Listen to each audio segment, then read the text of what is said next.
বানাবো শাপলা। শাপলাটাকে ধুয়ে এরকম ছোটো ছোটো করে কেটে নিয়েছি, ভালো করে একটু ধুতে হবে। ধুয়ে ছোটো ছোটো করে কেটে নিয়েছি। নিয়েছি নারকেল কুড়ানো, সাথে লঙ্কা আর একটু রসুন। এবার কড়াইটাকে শুকনো করে এবার ভালো করে গরম করে নিয়ে এর মধ্যে দিয়ে দেবো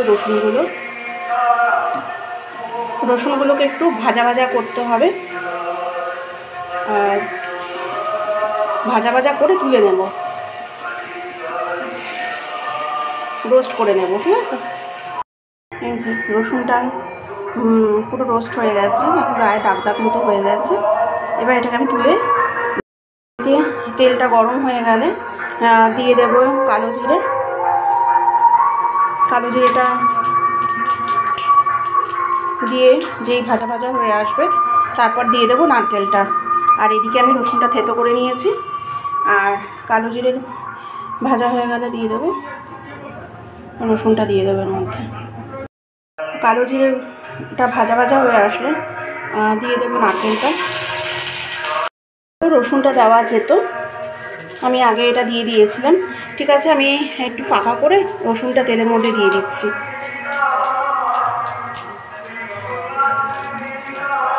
এবার রসুনটা যে একটু ভাজা ভাজা হয়ে আসবে, নারকেলটা ছড়িয়ে দেবো, তার সাথে মিশিয়ে দেবো।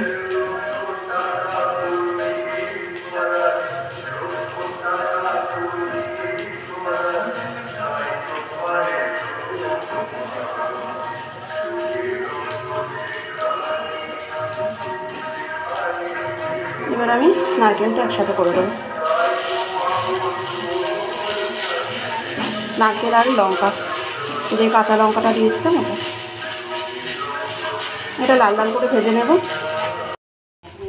যে এটা লাল লাল করে ভাজা হয়ে যাবে নারকেলটা, এর মধ্যে আমি দিয়ে দেব ওই কেটে রাখা ধুয়ে রাখা শাপলাগুলো।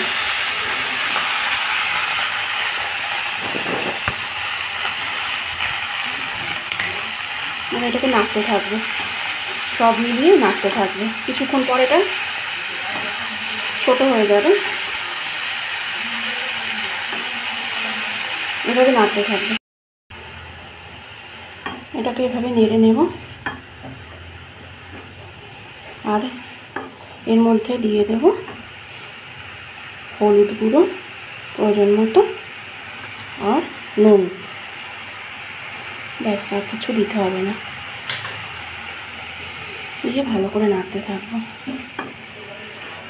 যতক্ষণ এটা ছোট হয়ে যাচ্ছে ততক্ষণ নাড়তে থাকবো।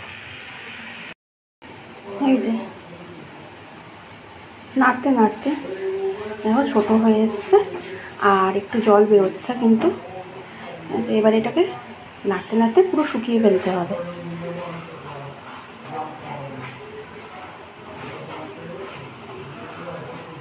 শুকানো পর্যন্ত নেড়ে যেতে হবে। এইভাবে করতে করতে নাড়াতে নাড়াতে পুরো স্ম্যাশড হয়ে গেছে। ব্যাস, আর একটু পরেই নামিয়ে ফেলবো। এটা হয়ে গেছে কমপ্লিট। এটাতে যারা মিষ্টি খেতে ভালোবাসো মিষ্টি দেবে, আমি এটা তুলে তারপর মিষ্টি দেবো।